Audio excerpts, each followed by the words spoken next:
What is up everyone, and welcome back to another video. Today we're taking a look at Polkadot as it has sunk from $11.60 all the way down to $7 even. Now the entire market has seen quite a dip during the past 1 to 2 weeks, and altcoins are just slowly starting to consolidate here at these lows. Now luckily for Polkadot, it has fallen to a specific low here on the 0.618 level where it doesn't really need to fall down any lower, which the next support level would be down at $5.40. So that's one positive note for Polkadot. Now before we take a look at whether we should be buying, selling, and where we should be buying and selling, we need to take a look at Bitcoin dominance, as Bitcoin dominance has finally started to slowly retract. You can see it's down roughly 3% today. We need this to come down a lot more. It's used this white line as a support, which we've talked about in the previous videos, but ultimately we really need it to not break above any higher and just start a new downtrend. If we go into like a weekly time frame here, we can see it didn't break past these previous highs, so this is still classified as a lower high, meaning it should start a new downtrend and really start a downtrend from this level here where we can start to head down. I know this is quite a messy chart, but that's how I think it should go. Now if you're quite new to crypto, then you will not know about Bitcoin dominance, but when Bitcoin dominance is essentially falling and Bitcoin is rising, that's when we usually get altcoins really pushing hard. Now the one thing with Bitcoin is it's obviously down quite significantly today, down to $93,000. It's still got a bit of way to go down. Now this is going to be like the main sort of support area we have for Bitcoin, something like this right here, down at $92,000 to $89,000, still roughly 4% away, so not that far away. But until we really reach that area, I don't think Bitcoin will be thriving anymore unless there's some sort of catalyst that comes out, and we need Bitcoin to thrive in order for altcoins to thrive as well. So once we come down here, I think we'll consolidate for a bit.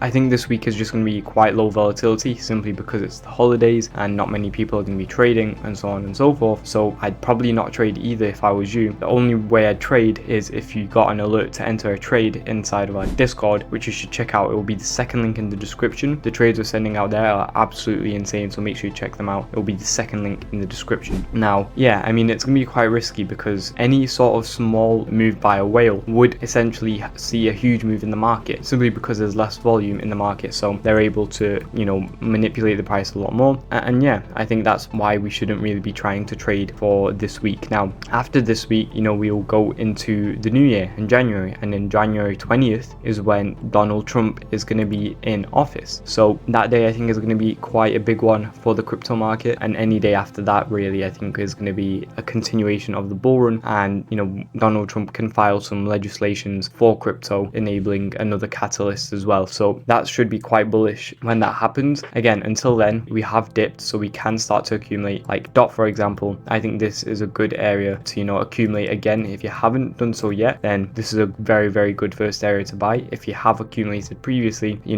were looking previously accumulating at these levels from $3.60 all the way up to $5, so we're still up like 50% nearly from those areas. But even I personally am going to be looking at entering some extra spot positions here. Now where are we targeting? Well, it depends if you're going long or not. If you're looking to leverage this position, again, it's going to be very risky, and I don't recommend it unless you're in the Discord, because then you're going to be getting up-to-date information on exactly what you should be doing. But again, if you're entering with leverage, then your stop loss is going to have to be very carefully watched, and your price target, I think, should potentially, your initial price target should be these wick highs at roughly 10% profit, your second price target at 15% profit, and then you can leave some runners to run to like 30% profit. Now if you're entering on spot, then we can really look to target much higher highs, because we have the potential and a lot less risk. We can look to target easily 60% highs and profits, even 75% profits. And if you are really looking to hold this for the longer term, then you can easily target 245% profit. Even higher, you can target 300% profit, because these are highs that have been previously tested on Polkadot.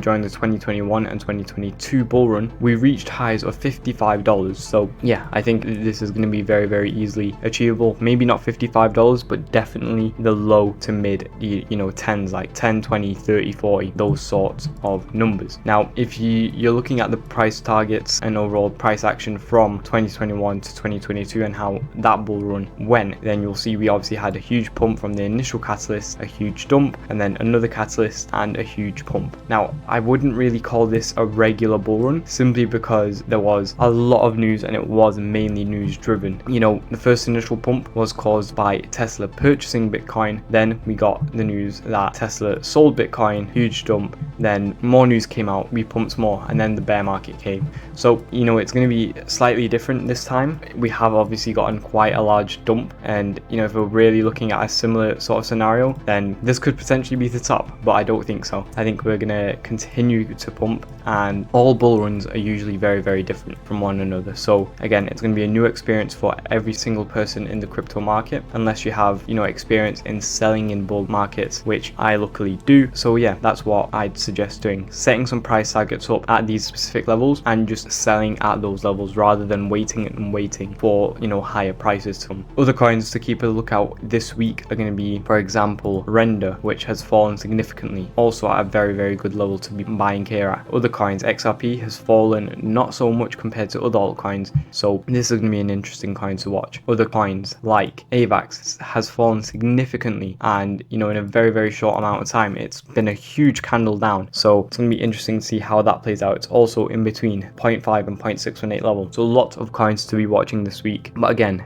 you know, most of the volatility now has died down and the volume isn't really there anymore in the market. So this week is going to be slightly boring, I'm guessing, and then next week everything is going to come back in action. If you did enjoy the video and you did find it helpful, please like and subscribe. It helps out a lot. Again, if you want to be getting trades sent to you every single day, check out the Discord down below. If you need a place to buy, sell, or trade cryptocurrency, then check out all the exchanges we're working with down below. Also, thank you all for watching. I'll see you all tomorrow. Goodbye, guys.